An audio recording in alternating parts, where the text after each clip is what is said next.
Selain dengan lembaga perbankan dan non perbankan tersebut, juga perusahaan atau PT itu bisa mengakses permodalan melalui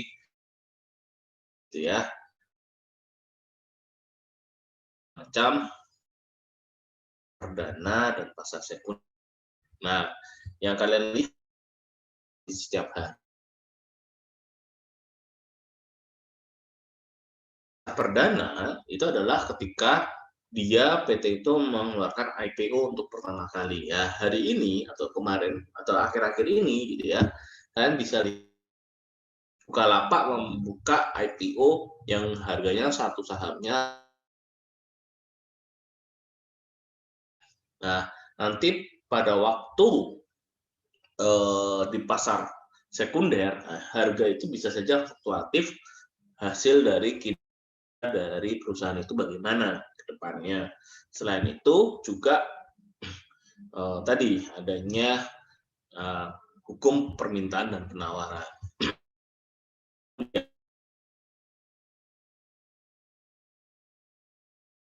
Kita sama mengenai asuransi.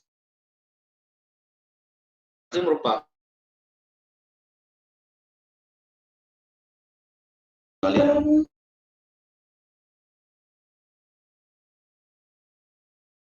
ya. Sudah dapat belum? Belum, Pak. Belum ya. Nah, BMN udah dapat tadi? Sudah semester ini, Pak. Semester ini ya. Nah, nanti coba saya sedikit ya senggol gitu ya di asuransi BMN-nya ya. Karena materi asuransi juga materi yang sebagian keluar dalam ujian gitu.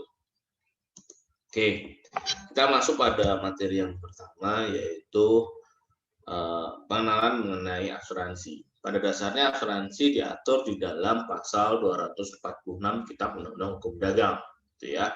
Kemudian diturunkan kembali di dalam Undang-Undang 2 tahun 1999 itu mengenai usaha perasuransian, gitu ya.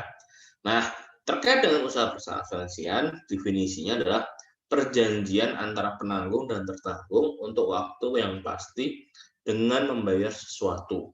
Ya. Nah, unsurnya di sini ada 5. Yang pertama adalah penanggung, tertanggung, premi, peristiwa yang tidak pasti atau risiko, gitu ya. Dan yang terakhir adalah polis, ya.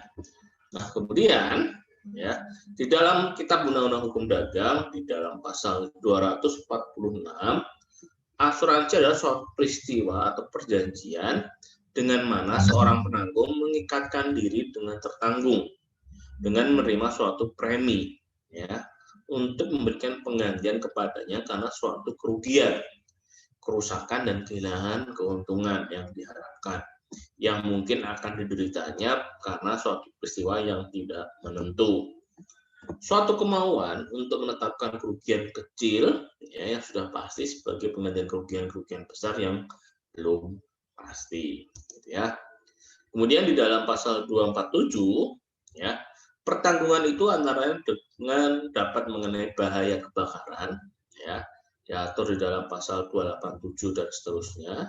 Yang kemudian ada bahaya yang mengancam hasil pertanian yang belum dipanen, yaitu pasal 299 KUHD, gitu ya. Kemudian jiwa satu orang atau lebih, ya, pasal 302.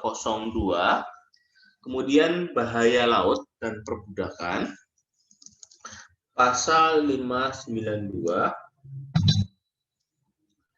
Kemudian bahaya pengangkutan di darat, di sungai, di perairan dalam, ya, pasal 686.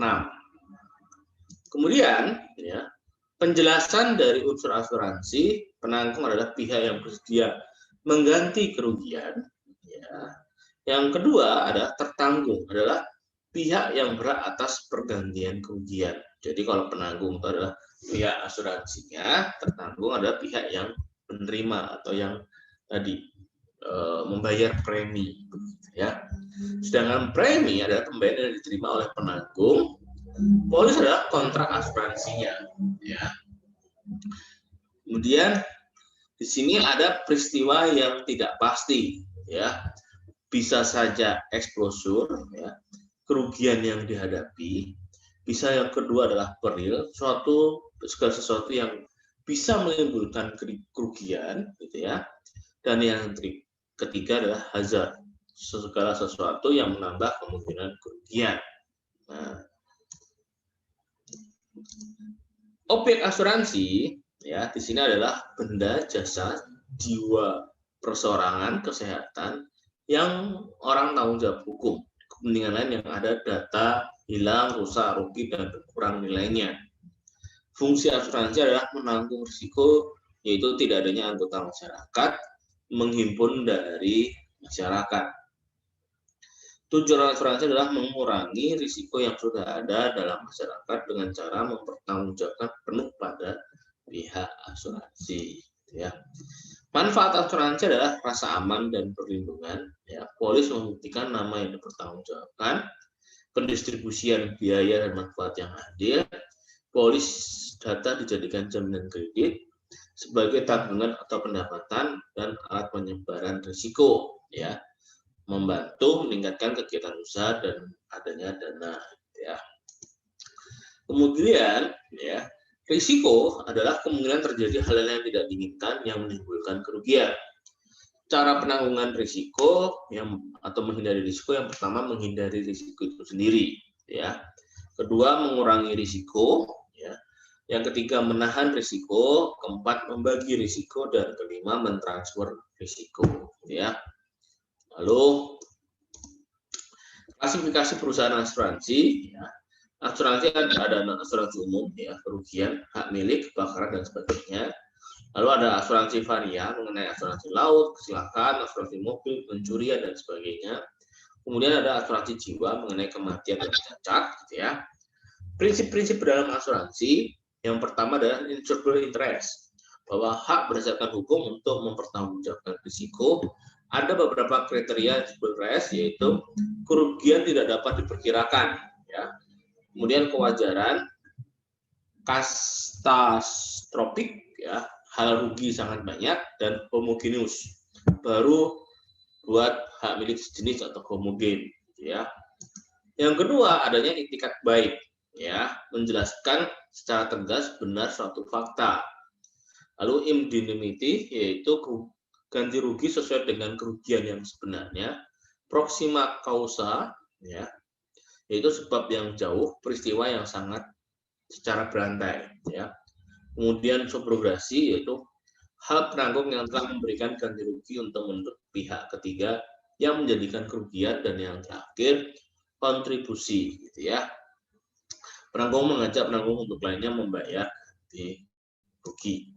Lalu yang terakhir, yaitu polis asuransi, adalah bukti tertulis atau surat perjanjian antara pihak yang mengadakan perjanjian asuransi. Lalu penggolongan asuransi menurut sifatnya dibagi menjadi dua macam, yaitu asuransi sukarela, yaitu contohnya adalah asuransi kecelakaan, kebakaran kendaraan, dan sebagainya. Kemudian ada asuransi wajib, yaitu asuransi sosial, tenaga kerja, ya, BPJS, dan sebagainya. Gitu. Kemudian menurut jenis usahanya, ya, dibagi menjadi dua macam, yaitu asuransi kerugian, ya, yaitu di dalamnya ada asuransi kebakaran, asuransi aneka, asuransi pengangkutan, dan yang kedua adalah asuransi jiwa, ya. Di sini ada group life insurance, ya, industrial life insurance, dan ordinary life insurance. Kemudian yang ketiga yaitu reasuransi, ya. Jadi kalau kita bicara perusahaan asuransi itu dibagi menjadi dua macam, ya. Perusahaan asuransi itu sendiri yang levelnya tingkat pertama, dan ada perusahaan yang level 2, yaitu perusahaan reasuransi.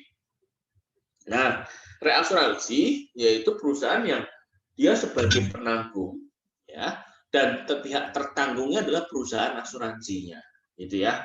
Jadi yang membedakan antara reasuransi dan asuransi yaitu tadi bahwa reasuransi adalah perusahaan yang levelnya lebih tinggi dibandingkan perusahaan asuransi biasa, gitu ya. Dia melakukan penyebaran resiko tadi, ya. Nah, pertanggungan yang dipertanggungkan dan asuransi dari asuransi. Jadi penanggung adalah resursor dan tertanggung kredit company, ya. Fungsi reasuransi adalah meningkatkan kapasitas akseptasinya, dan yang kedua adalah alat penyebaran risiko, gitu ya. Lalu meningkatkan stabilitas usaha, dan yang terakhir meningkatkan kepercayaan. Kemudian ada namanya usaha penunjang asuransi, yaitu pialang asuransi, perantara untuk kepentingan tertanggung, ya. Piala reasuransi, perantara untuk kepentingan perusahaan asuransi. Kemudian penilai kerugian, konsultasi aktuaria, ya. Lalu agen asuransi, pemasaran jasa asuransi untuk dan atas nama penanggung, ya. Kemudian larangan usaha bagi asuransi. Yang pertama, perusahaan pialang asuransi dilarang menempatkan penutupan asuransi pada perusahaan asuransi yang tidak berizin. Yang kedua, perusahaan penilai asuransi dilarang menilai kerugian terhadap perusahaan afiliasi dari perusahaan asuransi yang bersangkutan. Perusahaan konsultasi aktuaria dilarang memberikan jasa, ya, pada perusahaan asuransi jiwa pensiun sebagai afiliasi dari perusahaan A yang bersangkutan. Terus agen asuransi dilarang bertindak sebagai agen dari perusahaan asuransi yang tidak mempunyai izin jasa, ya, dari Menteri Keuangan. Ini, ya, ini adalah larangan-larangan bagi perusahaan asuransi. Kemudian pembinaan. Nah, pembinaan pengawasan asuransi meliputi kesehatan, keuangan, ya, baik sustainabilitas, retensi, lalu investasi, reasuransi, dan cadangan teknis. Lalu penyelenggaraan usaha, yaitu syarat polis, tingkat premi, syarat klaim, keahlian bidang asuransinya. Dan yang terakhir, bahwa perbedaan antara perusahaan asuransi dengan perjudian, ya. Kalau asuransi bertujuan untuk mengurangi risiko pada perusahaan asuransi, ya, sedangkan perjudian adalah menciptakan risiko yang belum ada yang menjadi ada. Yang kedua, sifatnya sosial, jaminan hari tua, pendidikan, dan sebagainya. Sedangkan perjudian merupakan sifatnya amoral, gitu ya. Kemudian asuransi adalah degree of risk dapat diukur, sedangkan perjudian itu tidak dapat diukur. Dan yang terakhir, kontrak asuransi sifatnya tertulis dan mengikat, sedangkan perjudian itu tidak tertulis dan mengikat. Ini untuk materi yang diatur di dalam Kitab Undang-Undang Hukum Dagang, gitu ya. Jadi kalau kita bicara asuransi, dasar aturannya secara umum diatur di dalam Kitab Undang-Undang Hukum Dagang. Namun, gitu ya, namun kemudian pemerintah, gitu ya, lakukan asuransi BMN, ya. Nah, tujuan asuransi BMN, ya, pada awalnya yaitu karena Indonesia merupakan daerah yang apa itu namanya, memiliki potensi kebencanaan yang cukup tinggi, gitu ya. Nah, oleh karena itu sudah beberapa kali tentunya dilakukan kajian, ya, kajian terkait dengan asuransi itu sendiri, ya, yang mana kalau kalian sudah dapat materi, gitu ya, sudah dapat belum materi dari saya? Sudah Pak, yang asuransi sama ini udah. Ya, itu kan ada PMK 247 tahun 2016, ya, itu terkait dengan pengasuransian barang milik negara. Kemudian apa namanya, itu adalah awal, ya, awal adanya asuransi untuk BMN, gitu ya. Kemudian baru dilakukan penggantian atau dicabut dengan PMK 97 tahun 2019. Nah, apa namanya, terkait dengan asuransi barang milik negara, gitu ya, di dalam apa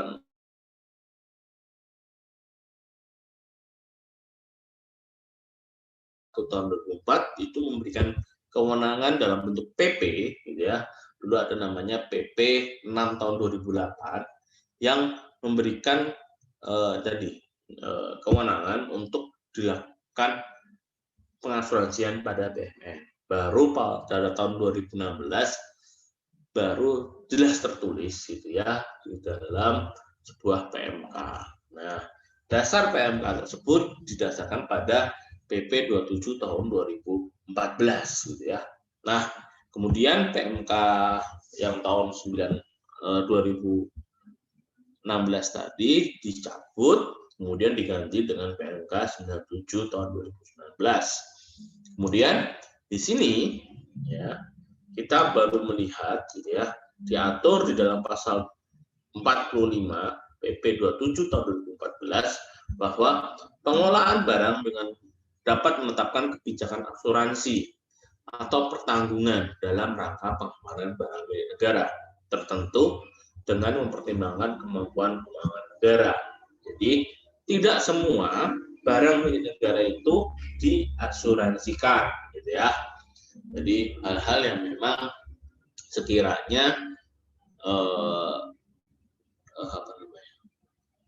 jika rusak butuh biaya besar untuk membangun kembali. Salah satunya dalam bentuk yang diasuransikan adalah gedung, ya, gedung kantor dan sebagainya, gitu. Nah, kemudian untuk kendaraan dan sebagainya itu merupakan kewenangan dari instansi lain. Artinya, apakah dilakukan asuransi oleh kepentingan misalkan pejabat eselon 2-nya, gitu ya, itu boleh saja. Jadi itu asuransi dilakukan secara sukarela. Jadi itu tidak menjadi kewajiban dari APBN.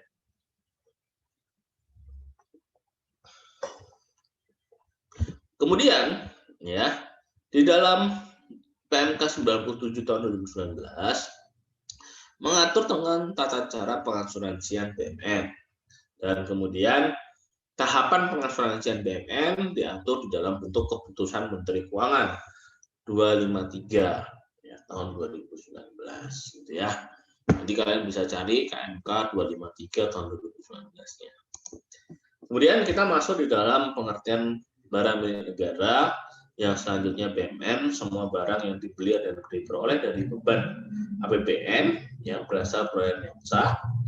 Asuransi adalah perjanjian antara dua pihak, perusahaan asuransi dan pemegang polis yang menjadi dasar penerima premi ya oleh perusahaan asuransi sebagai imbalan untuk memberikan penggantian kepada tertanggung ya pemegang polis karena kerugian atau kerusakan biaya yang timbul, kehilangan keuntungan tanggung jawab hukum pada pihak ketiga yang memungkinkan berita tertanggung dan pemegang polis karena terjadinya suatu peristiwa yang tidak pasti. Kemudian asuransi BMN adalah perjanjian antara dua belah pihak, yaitu antara perusahaan asuransi dengan pemerintah. Di mana asuransi oleh perusahaan asuransi sebagai badan untuk memberikan penggantian kepada tertanggung atau pemegang polis karena kerugian, kerusakan biaya yang timbul, kehilangan keuntungan, tanggung jawab hukum kepada pihak ketiga yang mungkin diderita tertanggung. Ya, karena pemegang polis karena terjadi suatu peristiwa yang tidak pasti terkait dengan barang milik negara. Nah, lingkup tujuannya yaitu tanah, pengamanan BMN, kepastian keberlangsungan pemberian pelayanan umum, bangunan, ya ini tanah dan bangunan nih yang tujuan utama. Yang ketiga, kelancaran tugas fungsi pemerintah dan tempat mempertimbangkan kemampuan keuangan negara. Prinsipnya adalah selektif, jadi tidak semua tanah dan bangunan itu diberikan asuransi yang memberikan pelayanan kepada masyarakat dan fungsi penyelenggaraan pemerintah itu yang wajib hukumnya dilakukan asuransi. Lalu efektif ya pasti mana yang lebih prosesnya lebih mudah, tahapannya lebih cepat, efisien, lebih murah dan prioritas ya. Kemudian kewenangan dan tanggung jawabnya pengguna barang yaitu menetapkan rencana BMN yang diasuransikan, memenuhi kewajiban tanggung jawab ketentuan lainnya ya. Lalu Menteri Keuangan merumuskan kebijakan dan menentukan produk asuransi yang dapat digunakan. Sedangkan kuasa pengguna barang yaitu menyusun rencana pengasuransian, memenuhi wajib tanggung jawab dan ketentuan lainnya, dan menyusun laporan pengasuransian tingkat kuasa pengguna barang, gitu ya. Kemudian ini adalah kurang lebih yang diasuransikan, besarannya 21 miliar, bahwa ada 1.360 unit gedung dengan nilai total 10,84 triliun. Jadi ini adalah nilai gedung tersebut yang diasuransikan. Tahapannya ya, tahun 2019 itu baru 1 kementerian lembaga, 2020 10, 2021 20 kementerian lembaga, dan 2022 yaitu 40 kementerian lembaga. Subjek asuransi BUMN, ya, konsorsium asuransi BUMN membuat perjanjian kontrak ya dengan Dirjen Kekayaan Negara sebagai pedoman pembuatan polis antara pengguna barang dan konsorsium asuransi BUMN. Ya, di sini ada pengguna barang menunjuk satu satuan kerja pada kementerian lembaga bersangkutan, lakukan pengadaan jasa asuransi BUMN berdasarkan kontrak payung. Ya. Kemudian objek asuransi BUMN, gedung dan bangunan dengan kriteria mempunyai dampak terhadap pelayanan umum apabila rusak atau hilang, menunjang kelancaran tugas fungsi penyelenggaraan pemerintah. Yang kedua, dapat mengikutsertakan sarana prasarana antara lain komponen struktural, mekanikal, elektrikal, dan tata ruang luar. Jadi ini ya terkait tadi prasarana yang mendukung tadi pelayanan pada masyarakat. Jangka waktunya adalah 1 tahun. Ya. Mengapa kok jangka waktunya 1 tahun? Yaitu tadi ya lebih menekankan kepada yang sifatnya selektif ya dan efisien. Gitu ya. Karena kalau jangka waktunya lebih panjang, uang yang harus dibayarkan, premi yang harus dibayarkan lebih besar, dan ini sesuai dengan kemampuan keuangan negara. Ini kita belum mampu untuk pada tahapan yang lebih besar lagi karena ada kebutuhan-kebutuhan lain yang lebih prioritas, gitu ya. Kemudian polis dan besaran premi asuransi ya disusun dengan mengacu pada polis standar yang merupakan bagian tidak terpisahkan dari produk asuransi. Polis ditandai oleh pejabat yang berwenang di satuan kerjanya masing-masing, ya, yang melakukan pengadaan jasa asuransi. Pimpinan perusahaan asuransi menjadi ketua konsorsium asuransi BUMN. Kemudian besaran premi asuransi BUMN yang tercantum pada polis mengikuti tarif yang tercantum pada perjanjian. Gedung kantor, bangunan gedung pendidikan, bangunan klinik, gitu ya, berdampak yang besar terhadap pelayanan umum apabila rusak dan hilang, menunjang kelancaran tugas dan fungsi penyelenggaraan pemerintah. Ya, ini diatur di dalam KMK 253 KMK 2019. Proses asuransi BUMN itu ada perencanaan, penganggaran terlebih dahulu, kemudian pengadaan, ya kalian sudah dapat ya pengadaan ya, lalu pengelolaan polis dan klaim, ya. Kemudian perencanaan itu kuasa pengguna barang, menyusun rencana pengasuransiannya, pengguna barang lakukan penelitian dan menetapkan pengasuransian BUMN, pengguna barang menyusun anggaran pembayaran biaya premi setiap satuan kerja dan biaya lain dalam proses asuransi BUMN. Penyampaian rencana pengasuransian BUMN dilakukan paling lambat bulan Desember 2 tahun sebelum ditandatangani polis, gitu ya. Jadi ini kalau sebelum 2 tahun, ya, ini harus sudah menyampaikan rencana terlebih dahulu, jadi tidak sifatnya mendadak, gitu ya. Kemudian data yang dibutuhkan, gitu ya, rencana pengasuransian BUMN sekurang-kurangnya memuat pertama, data BUMN sesuai dengan daftar barang kuasa pengguna barang, meliputi kode barang, nama barang, nomor urut, ya, nomor urut pendaftaran, luas dan lokasi. Yang kedua, risiko atas BUMN, ya, apakah di situ termasuk memiliki risiko kebencanaan yang tinggi atau tidak, gitu ya. Risikonya ada berbagai macam, gitu ya. Misalkan kayak di Palu, maka di situ ada risiko liuifikasi, gitu ya. Kalau di Kalimantan ada risiko kebakaran hutan dan sebagainya. Jadi disesuaikan dengan konteks masing-masing satker itu, gitu ya. Kemudian penjelasan penggunaan fungsi BUMN, ya, apakah dia termasuk dalam fungsi pelayanan pada masyarakat atau tidak, gitu ya. Lalu pertimbangan pengasuransian, ya, besarnya premi, jangka waktu pengasuransian. Data BMN dilengkapi dengan informasi termasuk detail atas ruangan, konstruksi gedung, bangunan, foto, sarana prasarana yang terdapat dalam BMN yang akan diasuransikan. Harus dilengkapi di dalam SIMAN, gitu ya. Kemudian penganggaran dan pengadaan.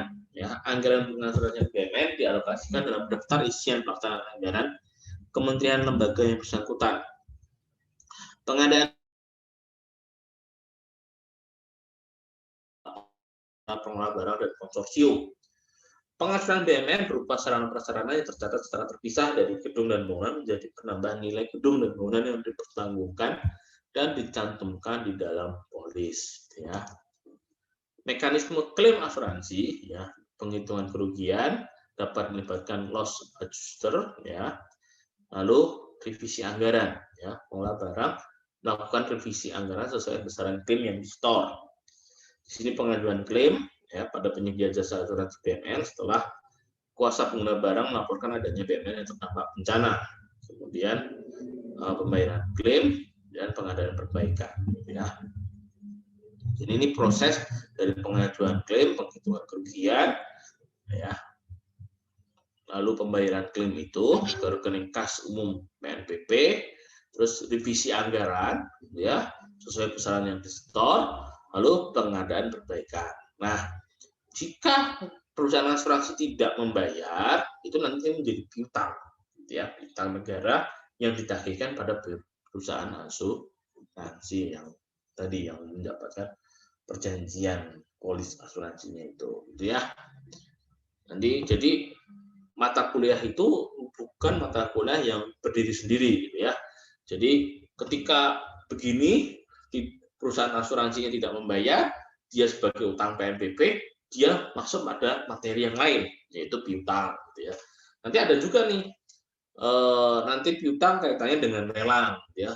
Kalau perusahaan asuransi tidak mampu membayar, terus akhirnya sebagainya, dia pilot, gitu ya. Kemudian dia harus membayar utang, ya kita punya hak untuk mendahului untuk mengambil sejumlah uang, gitu ya. Lalu dilakukan pelelangan. Jadi materi yang kalian dapat ya di dalam manajemen aset itu bukan materi yang berdiri sendiri, tapi suatu materi yang saling berkaitan, gitu ya.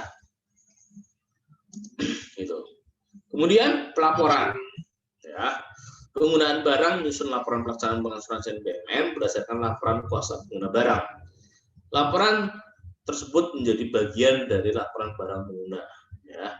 Laporan pengasuransian BMN berisi data BMN yang diasuransikan, termasuk lokasi BMN, jenis risiko BMN yang dipertanggungjawabkan, yang dipertanggungkan, jangka waktu pengasuran BMN, identitas penyedia pertanggungan, ya, nilai pertanggungan, besaran premi yang dibayarkan, data pengajuan dan penyelesaian klaim. Kemudian di sini ada pemelihara dan pengamanan. Suatu satuan kerja melakukan prosedur pengamanan apabila terjadi risiko. Yang pertama, mencegah adanya kerusakan tambahan terhadap BMN yang rusak. Yang kedua, menjaga BMN yang rusak sampai dengan klaim telah selesai dibayarkan oleh konsorsium asuransi BMN. Kemudian, penatausahaan dan penghapusan penggunaan barang kuasa pengguna barang melakukan penatausahaan atas BMN yang dipertanggungkan. Dan yang terakhir, pengguna barang atau kuasa pengguna barang mengajukan permohonan penghapusan setelah pengasuran klaim asuransi pada konsorsium asuransi BMN. Lalu ada ketentuan-ketentuan lain. Yang pertama, BMN yang wajib diasuransikan berdasarkan ketentuan peraturan perundang-undangan dapat diasuransikan sesuai dengan P4 pengasuran BMN dengan ketentuan besaran premi adalah sebesar nilai bersih setelah dikurangi biaya akuisisi, antara lain komisi, diskon, dan bonus, dan pihak yang menyediakan pertanggungan adalah perusahaan asuransi atau konsorsium BMN. Yang kedua, BMN yang berada di luar negeri dapat diasuransikan dengan mengikuti ketentuan dan persyaratan yang berlaku di negara setempat, dengan pengecualian besaran premi adalah sebesar nilai bersih setelah dikurangi biaya akuisisi, antara lain komisi, diskon, dan bonus, dan dilakukan perencanaan pelaksanaan pengasuransiannya. Yang perlu dilakukan, melaksanakan perencanaan kebutuhan asuransi BMN tahun 2020, memperkirakan biaya perasuransian, dan menyempurnakan data master aset bangunan pada SIMAN. Ya. Ini adalah daftar usulan pengasuran BUMN, ya, bentuk formatnya seperti ini. Kemudian ya, daftar penetapan rencana pengasuransiannya, ya. Lalu ada laporan pengasuransian BUMN. Dan ini adalah ya tadi ya, contoh ya, gedung bangunan kementerian lembaga, misalkan Badan Informasi Geosipal. Di sini ada 33, totalnya segini, total dari preminya segini. Nah, gitu ya. Misalkan kita ambil contoh Kementerian Keuangan, ada sekitar 1.811 NP. Total nilai bukunya dari gedung dan tanah tadi sebesar segini, gitu ya, 11 triliun itu ya. Kemudian ini yang dipremikan, yang diasuransikan. Jadi kalau di total 14.472 NUP, total nilainya 55. Kemudian besarannya 109 miliar. Ya. Ini ininya apa? Kalau ada perlu ditanyakan bisa ke sini. Oke teman-teman, itu mungkin kira-kira yang bisa saya sampaikan. Materi untuk hukum bisnis sudah selesai, gitu ya. Mungkin ada yang perlu kita diskusikan atau kita perdebatkan, gitu ya, supaya ada produksi ilmu pengetahuan baru, gitu. Silahkan teman-teman. Izin bertanya, Pak. Siapa dulu nih? Oh, Dera dulu, Pak. Ya, kasih Ignas. Izin bertanya, Pak. Asuransi itu bisa diklaim 100% nggak ya? Kalau misalnya kayak gini, apakah bisa terjadi moral hazard? Maksudnya orang tuh jadi misalnya sengaja ngerusakin mobilnya atau misalnya sengaja ngerusakin kesehatannya gitu biar dapat asuransi gitu, Pak. Terima kasih. Oke. Itu kembali lagi pada polis asuransinya ya, Mbak. Jadi tidak bisa kita mengatakan bahwa bisa dapat 100% atau tidak. Karena pada dasarnya polis asuransi tetap berlaku pasal 1320 syarat sahnya perjanjian. Dan kata sepakat merupakan suatu dasar menjadi yang mengikat di dalamnya. Nah, apakah nanti sifatnya itu bisa 100% atau tidak, itu kembali lagi pada isi polisnya, gitu ya. Kemudian apakah terjadi moral hazard dan sebagainya, itu pasti dilakukan pada tahapan seperti ini. Nah, ketika kita mengajukan klaim, ya, kelihatan ya teman-teman ya. Nah, di sini ada penghitungan kerugian, ya. Apakah yang dilakukan ini kan penghitungan kerugian itu tidak hanya soal nilai, tapi juga formalitas. Apakah peristiwa tersebut atau hal yang tadi tertimbulnya suatu peristiwa tadi disebabkan karena kesengajaan. Misalkan dia memiliki asuransi kebakaran, terus ternyata rumah itu dibakar. Maka ketika diketahui bahwa rumah itu dibakar, diketemukan adanya bensin, terus dan sebagainya tersebut, dan bahwa itu merupakan pelakunya adalah orang rumahnya itu sendiri atau yang menyuruh lakukan adalah pemilik rumah, maka ya asuransi bisa saja tidak membayarkan klaim asuransi itu karena merupakan kesengajaan, gitu ya. Jadi di sini ya tadi harus benar-benar di sini poin pentingnya di sini. Ya.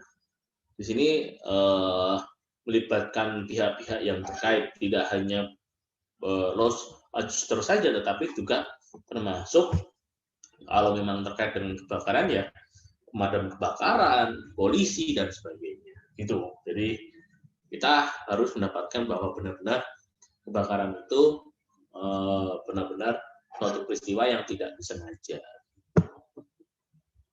Itu ya, Mbak. Ada lagi? Mungkin Kurang puas jawabannya? Sudah Pak, terima kasih. Silakan selanjutnya.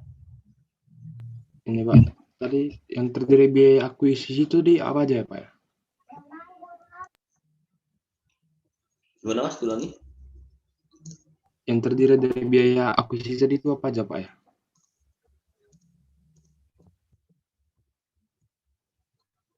Nih,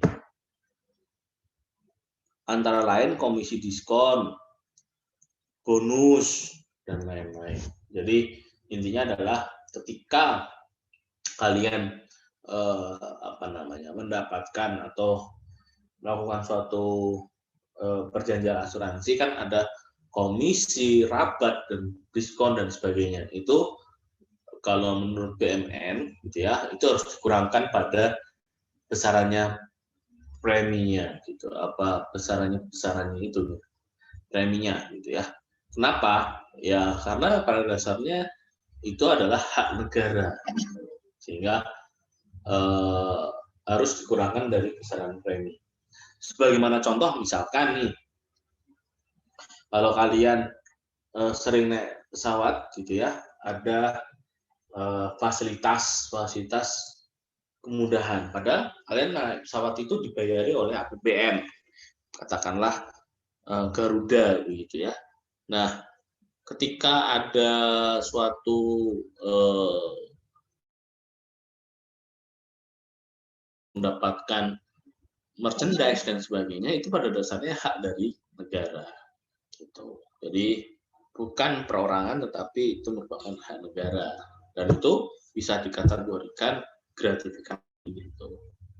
Nah, terkait dengan ini juga ada salah satunya komisi, diskon, bonus, rabat, dan sebagainya. Gitu ya. Ini merupakan sebagai pengurang, gitu ya, pengurang ya besar premi yang tadi. Jadi kalau misalkan preminya adalah 1 juta, terus dapat diskon 10%, ya harusnya membayar preminya negara itu ya cukup tadi ya 1 juta kurangi 10%. Gitu.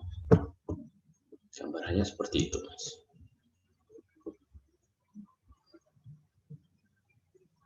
Kalau di BMN sudah sampai mana hari ini kuliahnya?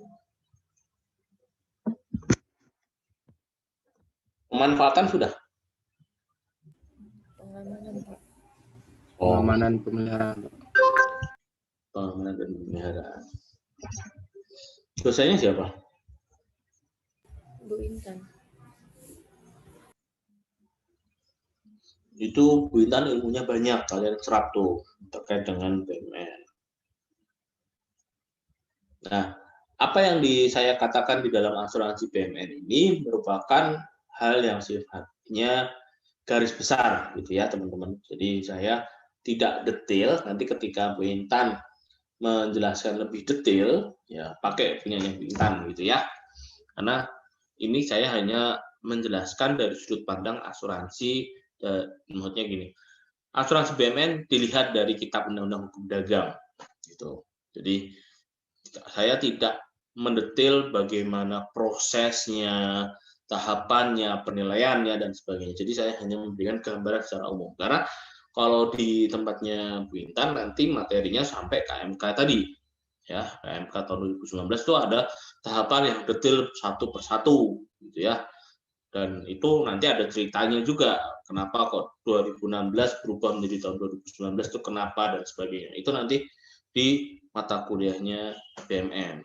Karena saya ini hanya memberikan gambaran saja asuransi BMN itu seperti ini. Tapi saya lebih fokus ujiannya yaitu mengenai tadi bagaimana hukum asuransi yang berada di Indonesia. Jadi kalian bawa adalah Kitab Undang-Undang Hukum Dagang gitu ya. Lalu di dalamnya ada Undang-Undang tahun 92 terkait dengan usaha perasuransian. Nah, usaha perasuransian ini juga ada kelemahannya, gitu ya, bahwa di situ, gitu ya, usaha perasuransian itu harus dalam bentuk PT, gitu. Sedangkan bentuk badan usaha ataupun badan hukum, gitu ya, itu pas banyak di situ ada BUMDes, ada koperasi dan sebagainya. Nah, ini kok hanya dibatasi PT. Ini kenapa? Itu kan jadi sebuah pertanyaan gitu ya. Kenapa kok hanya dibatasi PT? Kenapa kok BUMDes dan sebagainya tidak gitu. Itu yang menjadi sebuah pertanyaan karena perkembangannya ya saat ini ya tadi padahal modal sosial, modal masyarakat itu banyak dia ingin melakukan usaha-usaha gitu. Tidak terbatas operasi itu hanya simpan pinjam. Usaha rumah sakit pun ya itu harus kalau pihak swasta harus dalam bentuk PT ya. Sedangkan masih banyak lagi gitu.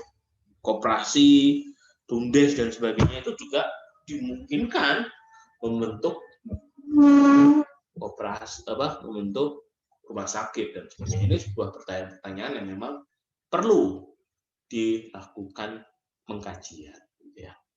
Jadi teman-teman nanti bisa memahami lah kenapa kok di undang-undang ini hanya PT, undang-undang ini hanya PT dan sebagainya. Kok PT kok diberikan privilege dengan badan usaha lainnya kok enggak?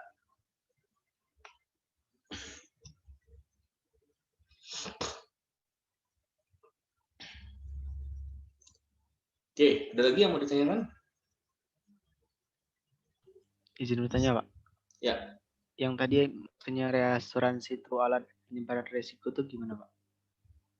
Gimana Mas? Ulangi Mas. Yang fungsi reasuransi yang alat penyebaran risiko. Oh, yang ini ya.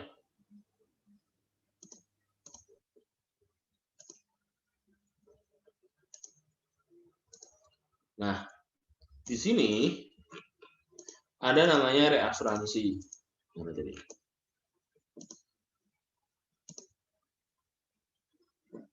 Nah, ini adalah sebagai alat penyebaran risiko. Nah, ini harusnya digambar gitu ya. Kelihatan nggak tangan saya? Kelihatan ya, tangan saya kelihatan ya. Ini adalah apa namanya? Katakanlah saya pemilik kapal, ya, kapal tanker.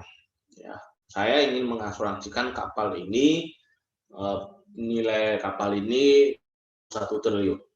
Ya, maka premi asuransinya saya bayar sebesar katakanlah setelah disepakati sebesar 20 miliar kan, oleh perusahaan asuransi.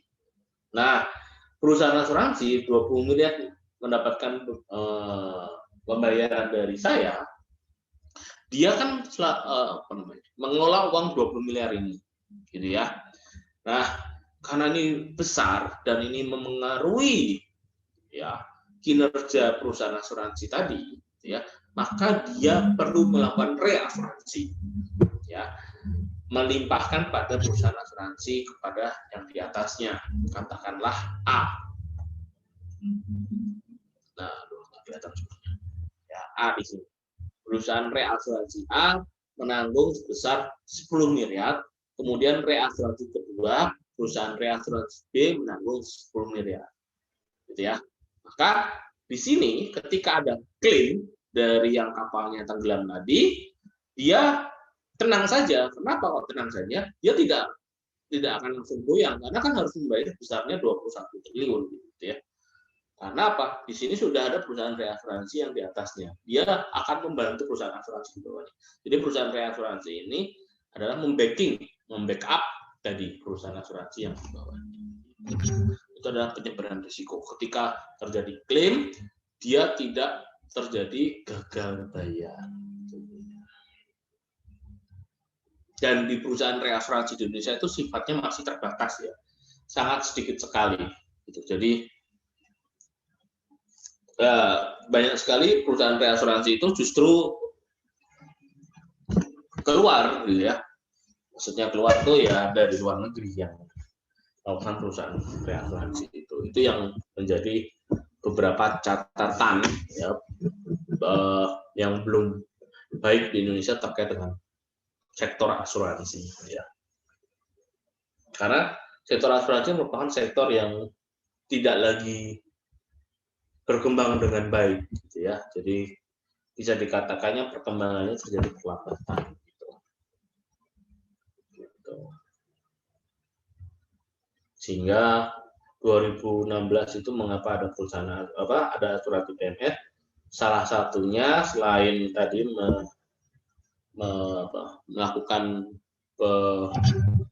pengalian risiko pada perusahaan asuransi, yang kedua juga pertimbangannya adalah tadi mengalihkan atau memberikan stimulus atau insentif di sektor asuransi. Salah satu pertimbangannya itu tidak keluar di dalam peraturan perundang-undangan ya, itu adanya di notulen rapat itu. Jadi ya itulah kenapa kok terkadang itu peraturan perundang-undangan itu tidak bisa memberikan lengkap gitu. Nah, yang tahu sejarahnya dan bagaimana ya Bu Intan gitu ya. Saya dapat informasi ya dari beberapa sumber gitu. Seperti itu teman-teman. Ada lagi?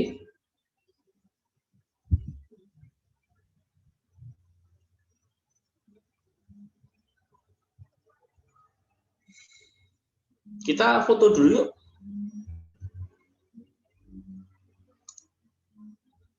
Aktifkan kamera.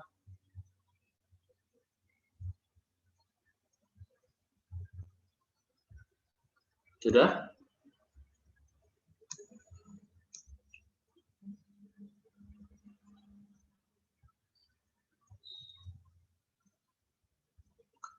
Tiga, dua, satu.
Ada yang belum masuk hari ini? Izin Efraim belum bisa dihubungi, Pak.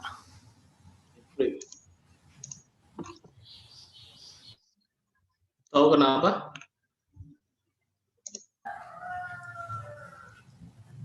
Belum ada info, Pak.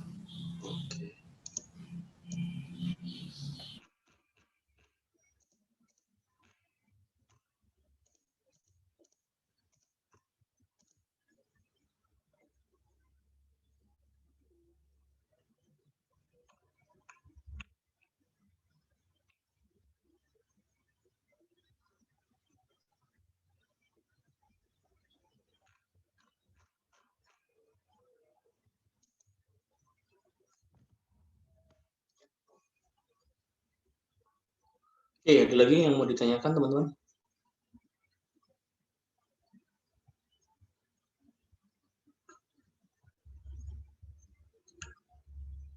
Teman-teman, saya izin dulu sebentar ya. Ada pertanyaan dari WA. Bentar ya.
Ada yang mau ditanyakan lagi, teman-teman?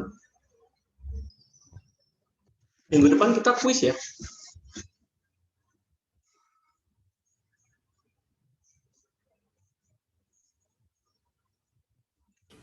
Soalnya berapa, Pak? Jadi soalnya bikin sebuah tulisan, karya tulis ilmiah dengan data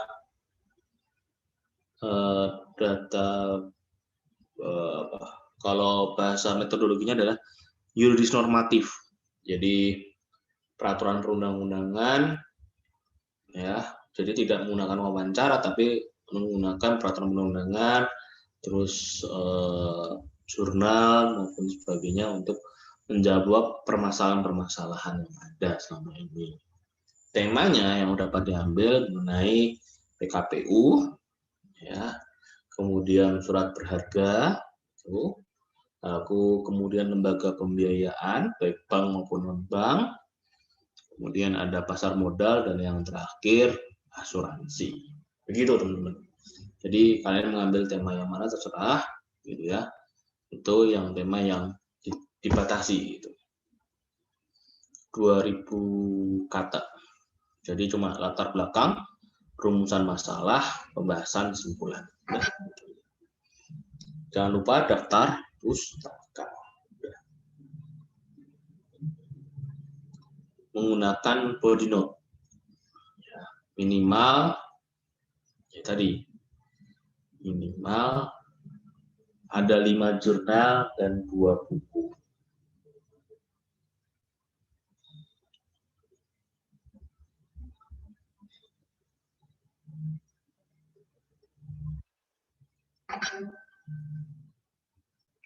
Kalian boleh siapkan bahannya dari sekarang, mengerjakannya nanti waktu di besok untuk kuis gitu. Ada yang mau ditanyakan? Jadi nanti ada landasan teori di dalam pembahasannya gitu. Jadi tidak hanya asal membahas, tetapi ada landasan teorinya. Kamu pakai teori apa?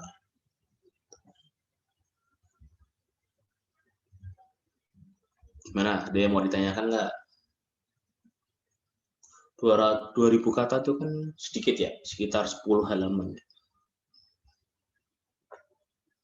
Karena kalau saya ngomong 10 halaman, nanti kalian fontnya 48 Arial gitu kan, saya ditipu.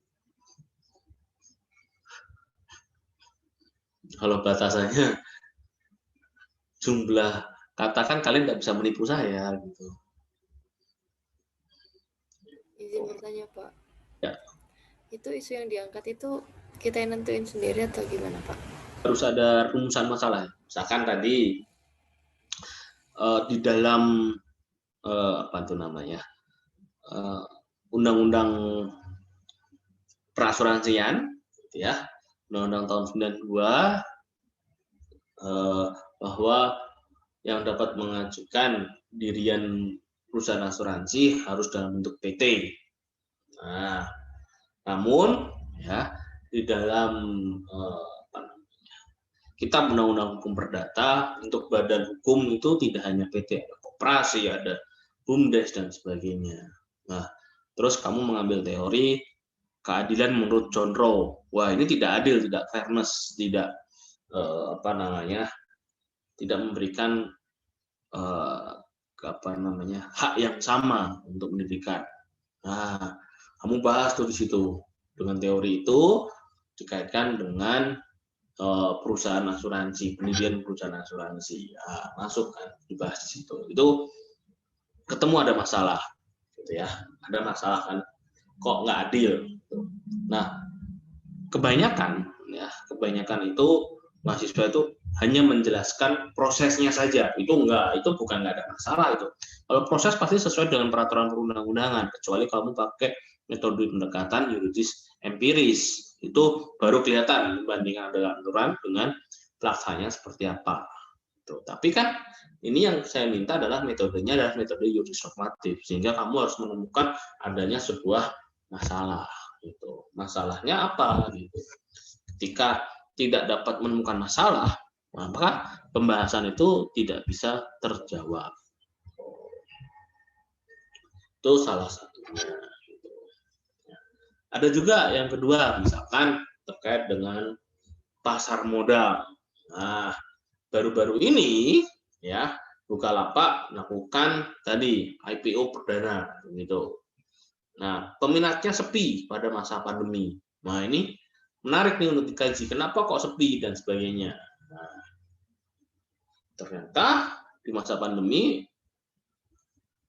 semua pihak dalam kondisi yang sedang lesu dan sebagainya. Ya, itu kamu bisa bahas tuh di dalam seperti apa. Terus contoh lagi apa ya? Tadi PKPU. Nah, bagaimana nih ya kedudukan piutang negara ya dengan ketika seorang debitur dinyatakan dalam PKPU. Nah, itu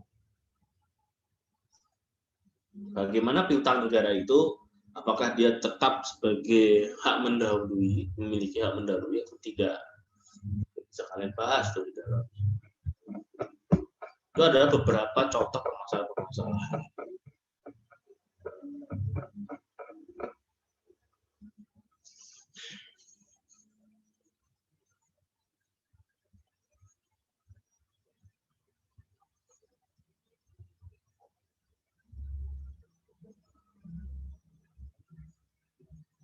Sekali lagi, yang ingin ditanyakan atau dikonfirmasi? Izin Pak lagi. Nah, kalau misalnya permasalahannya itu emang sudah ada yang emang real terjadi sekarang, misalnya ada di internet atau gimana, terus kita ngebahasnya boleh ya Pak? Masalahnya ada di internet, tapi belum ada yang membahas atau sudah ada yang pernah membahas? Belum ada, misalnya kayak yang emang real terjadi sekarang gitu Pak. Boleh aja. Baik Pak, terima kasih.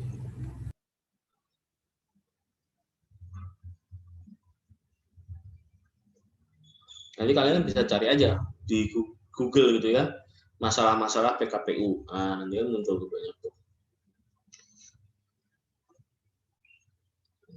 Atau masalah-masalah mengenai surat berharga, contoh cryptocurrency. Nah, bagaimana status legal hukum legalitas dari Bitcoin di Indonesia? Oh, itu kan apakah legal atau tidak Bitcoin itu?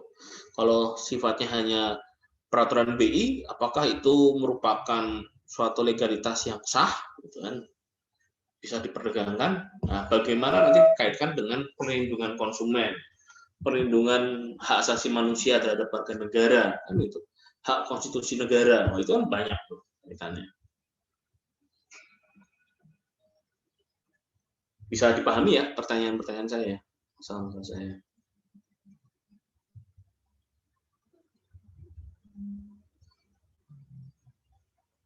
Ada lagi?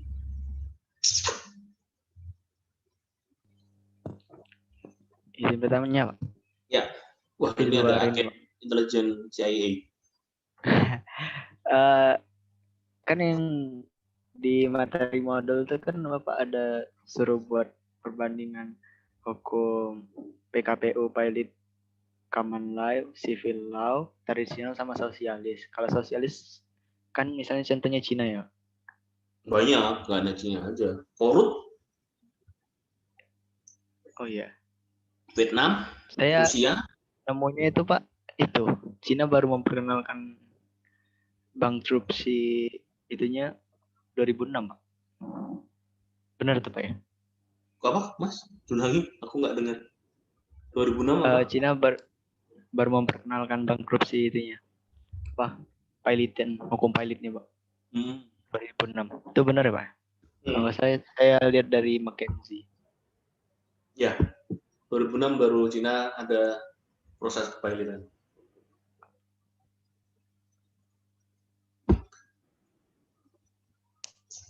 Cina itu ekonominya sangat bagus, itu hanya di atas kertas ya.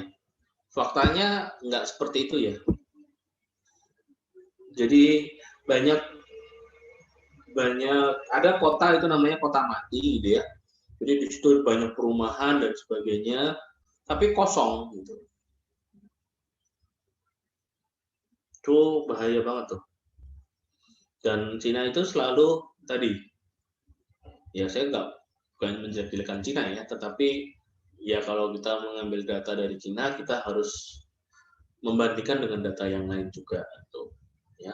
Jadi Cina itu apa namanya, bisa dikatakan ya fundamental ekonominya ya sedikit rapuh gitu. Kenapa kok sedikit rapuh? Karena dia tadi mengejar pertumbuhan ekonominya 2 digit terus. 13, 14 kita segitu kan. Itu yang tadi kalau saya mengatakan ini apa namanya, bangunan-bangunan di Cina itu bisa dikatakan gampang rubuh gitu ya. Kenapa kok gampang rubuh? Ya itu tadi ya. Kalau terjadi pembangunan itu menjadikan poin plus, memberikan tambahan di GDP-nya gitu. Padahal kan kalau kita bicara dari sudut pandang konstitusi negara kan harusnya negara itu melindungi warga negaranya semaksimal mungkin gitu ya. Sehingga ketika dibuat sebuah gedung ataupun dibuat sebuah bangunan ya harusnya memiliki standar bangunan yang layak untuk dihuni, jadi tidak mudah rubuh, tidak dan sebagainya. Jadi ini hal-hal yang saling kontradiktif gitu, itu yang kalian harus hati-hati kalau membahas soal Cina. Nggak hanya Cina ya, di negara-negara di Afrika juga ada hal yang demikian juga gitu. Itu. Ada yang lain? Silakan. Gimana Fadil? Ada yang mau ditanya? Kalau PKPU sama pilot di traditional law gimana Pak? Traditional law itu kan contohnya Mongolia. Mongolia, Muslim itu kan ada itu, dan itu diatur gitu. Di Arab Saudi juga ada, kan Muslim dan traditional law masuk dalam sistem hukum itu. Kalau mau membahas itu juga bisa kok, yang lebih mendalam dibandingkan tidak hanya di modul saja. Saya kemarin bingung nyari sumbernya sih Pak. Tradisional sama sosialis soalnya payah banget. Kenapa? Tradisional dan sosialis kenapa? Sulit dicarinya di internet. Hampir nggak ada. Kalian sudah buka Sinhub belum?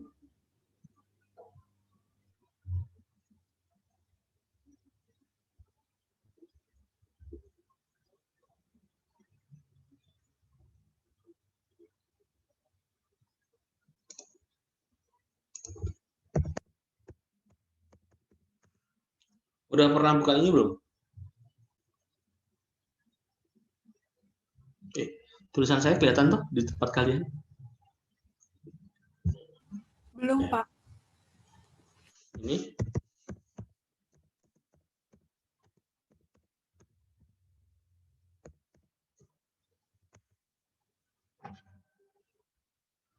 Udah. Ya, Pak.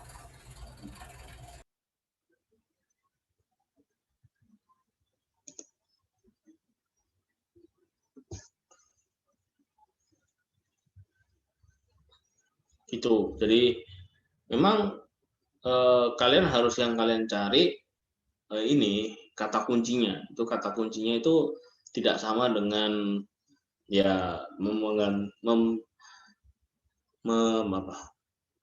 minta tolong Google Translate untuk menjelaskan.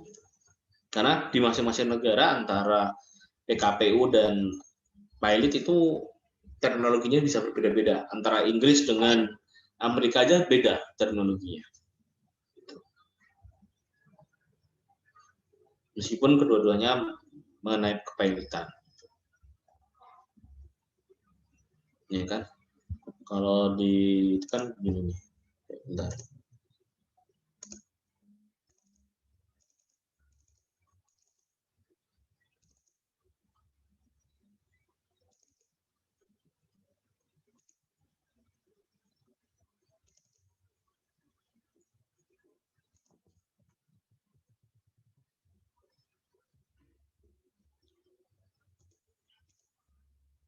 Kalau di Amerika dia menggunakan istilah bangkrut, ya kan? Di Inggris, ya, dia menggunakan istilah namanya insolvensi. Nah, ya, di Belanda dia menggunakan istilah faillissement. Nah, itu membedakan loh.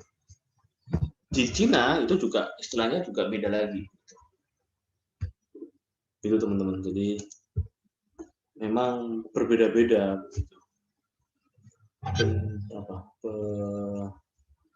Istilah yang digunakan masing-masing negara itu berbeda-beda.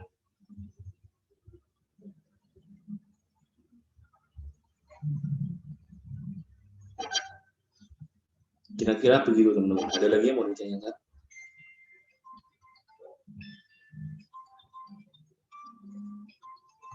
Bentar ya, saya ada telepon.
Ada lagi nggak teman-teman yang mau ditanyakan?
Kalau di break room, gitu ya, terus kemudian kalian share screen, kelihatan nggak?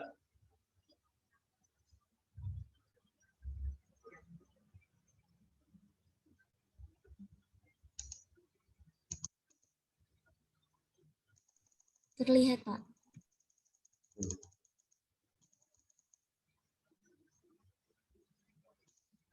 Jadi kalian besok masuk sesuai dengan nomor break room-nya, kemudian kalian share screen. Jadi nanti saya ngawasinya per room, gitu ya.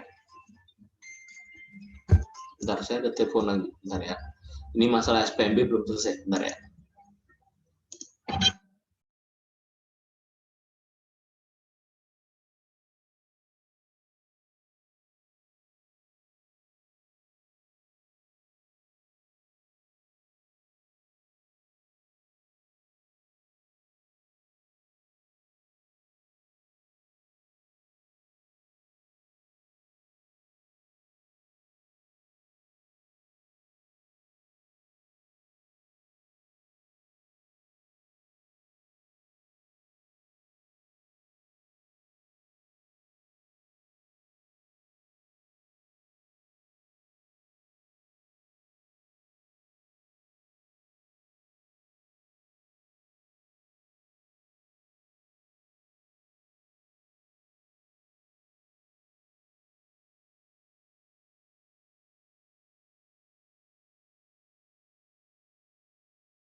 Ya, ada lagi yang mau ditanyakan?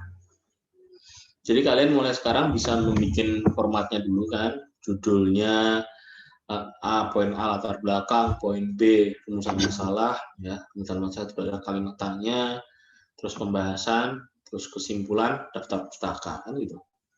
Terus poin-poin apa saja, gitu kan bisa kamu mulai tulis. Nanti besok kalian ketika mulai bikin menulis begitu kalian sudah punya konsep, nanti masuk pada ruangan masing-masing. Nanti saya akan awasi, posisinya adalah share tulisan kamu di dalam roomnya masing-masing.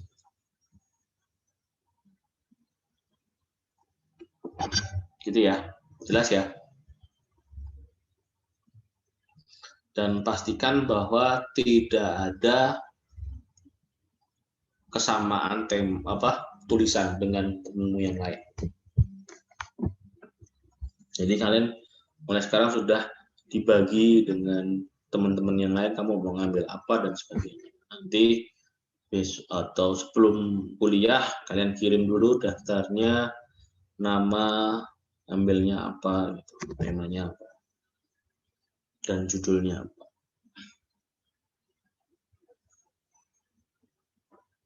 Karena soal ujiannya sangat-sangat mudah ya besok ya. Gitu.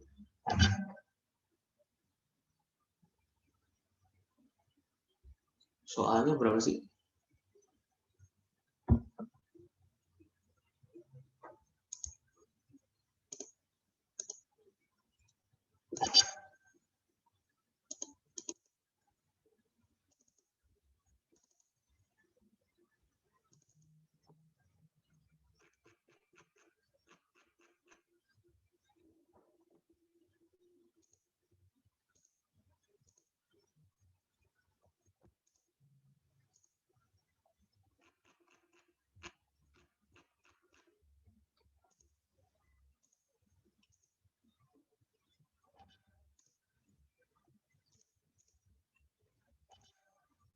Soalnya IC 7, kasusnya 2.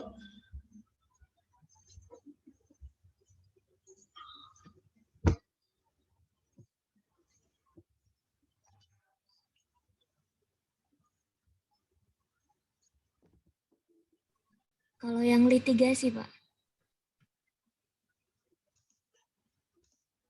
Oh, litigasi. Hukum bisnis. Iya.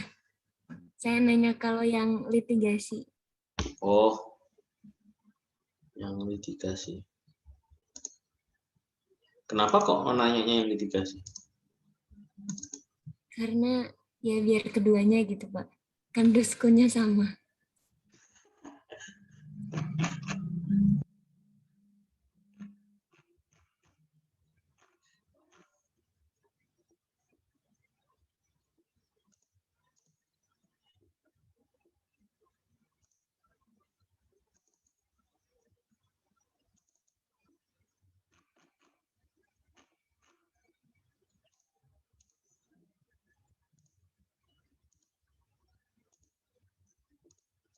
Litigasi soalnya IC 10, soal kasusnya 1. Iya, terima kasih, Pak. Yang udah ketebak itu soal kasusnya.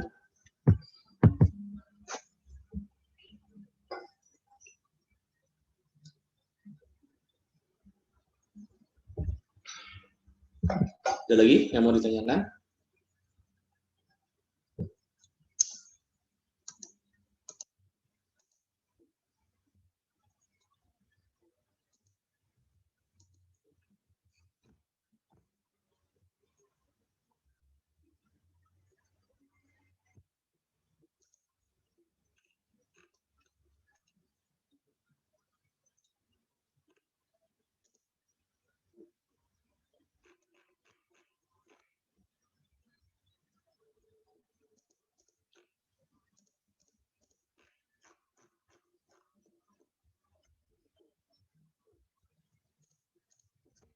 Oke, silakan teman-teman kalau mau ada yang mau ditanyakan.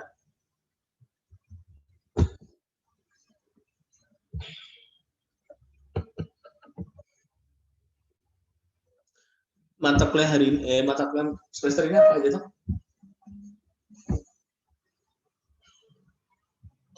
PAP, ujiannya ini apa namanya, kerjakan bukan UOL apa? PMKI apa namanya? PPIMK, Pak. PPIMK. Ya kan, PAP kan itu. Terus hukum litigasi, hukum bisnis, lalu pengelolaan piutang, terus apa lagi? Baru 4. Manajemen KND, Oh ya, KND, piutang negara, terus apa lagi? BNN, BNN, Terus dua lagi. makro, ekonomi makro, Pak. Makro siapa yang ngajar? Pak Urianto. Pak. Kemudian Pengadaan barang jasa, Pak. yang ngajar? Pak Julius Ali.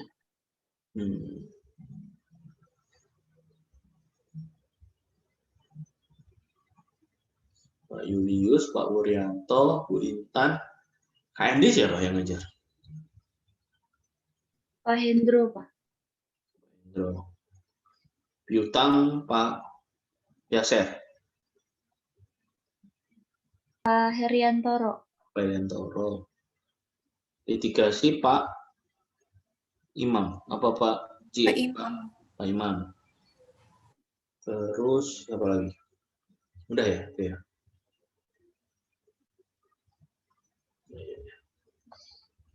Oke.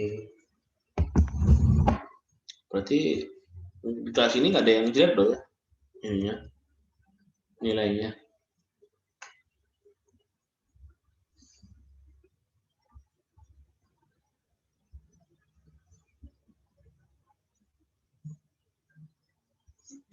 Frame udah masuk belum?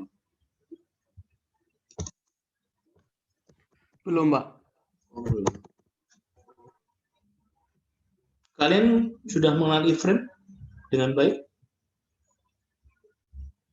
Sudah Pak, tadi malam itu dia ingat kalau ada kelas pagi, malah ngingetin kita bertiga, kan ada kayak grup GA gitu Pak. Efram tuh sudah ngingetin kalau hari ini pagi ada kelas gitu.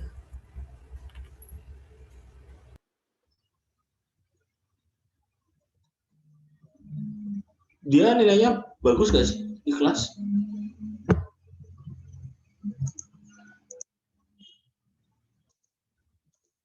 Kalian ini nggak dapat daftar anak-anak yang ini nggak? Ada, Pak. Termasuk kategori itu, Mas?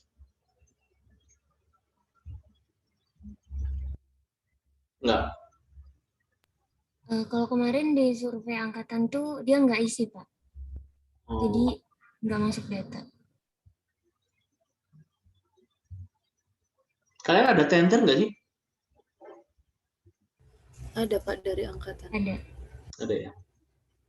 Yang di tender biasanya PAP, KND, apa lagi? Makro, Pak. Makro. BMN nggak ya? Enggak tentir, tapi berupa modul. Berupa apa? Modul. Oh.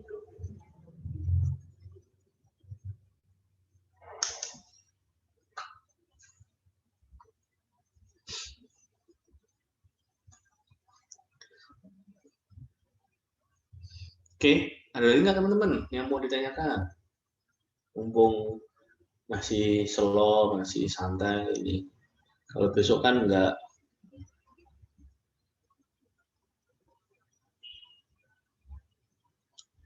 Izin, Pak. Ya. Kalau isunya apa berhubungan dengan misalnya kayak fatwa lembaga itu ya, MUI atau apa, kita bisa masukkan di jurnalnya itu apa enggak, Pak? Misalnya tentang perbankan syariah. Perbankan syariah, terus kita boleh masukkan, tadi kan dari undang-undang saja, Pak. Kalau dari fatwa MUI itu apa boleh, dan fatwa lembaga Darul Islam yang lain, boleh. Ini yang harus kalian ketahui, apa dulu nih masalahnya. MUI itu kan memutuskan sebuah fatwa, itu kan ada kaitannya, gitu ya. Apakah misalkan contoh terkait dengan cloning. MUI berpendapat cloning itu bagaimana, kan gitu ya. Nah, ini yang kamu ingin bahas apanya? Fatwa MUI yang mana gitu. Nah, itu kan kaitannya sama perbankan syariah. Maka di situ dilihat dulu nih dari undang-undang perbankannya. Lalu kok muncul perbankan syariah, kemudian masuk di dalamnya. Nah, sebenarnya kan isu yang terkait dengan bank syariah itu ada dua hal yang besar. Yang pertama yaitu terkait dengan penggabungan bank-bank syariah milik negara. Ya, dulu ada BRI Syariah, Mandiri Syariah, kemudian ada BNI Syariah menjadi Bank Syariah Indonesia. Nah, ini ada nggak permasalahan terkait dengan hal itu? Ya, apakah nanti justru Bank Syariah Indonesia itu tidak lagi membiayai yang sifatnya mikro dan sebagainya? Itu yang selalu isu yang ada di dalam masyarakat kan itu. Ya. Yang kedua, yaitu isunya adalah kemarin terkait dengan pernyataan dari siapa itu yang menjadi tersangka bahwa bank syariah itu lebih menjerat dan sebagainya.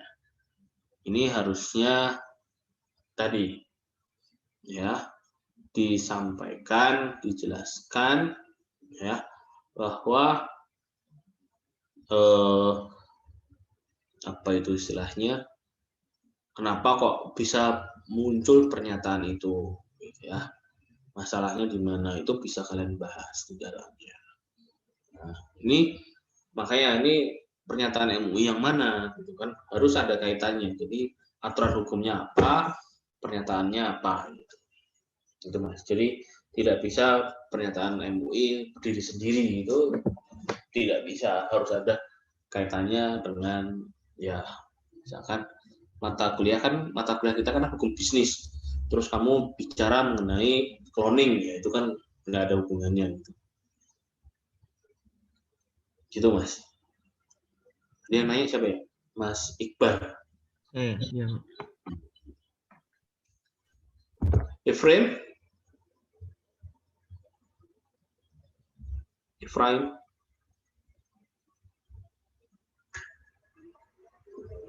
Halo Pak. Kamu saya absen nggak masuk ya hari ini ya, karena baru masuk jam 9. Iya nggak apa-apa Pak. Kenapa kamu telat? Ketiduran Pak. Emang kamu tidur jam berapa? Jam 3-an lagi ada masalah tidur sayanya Pak. Maaf.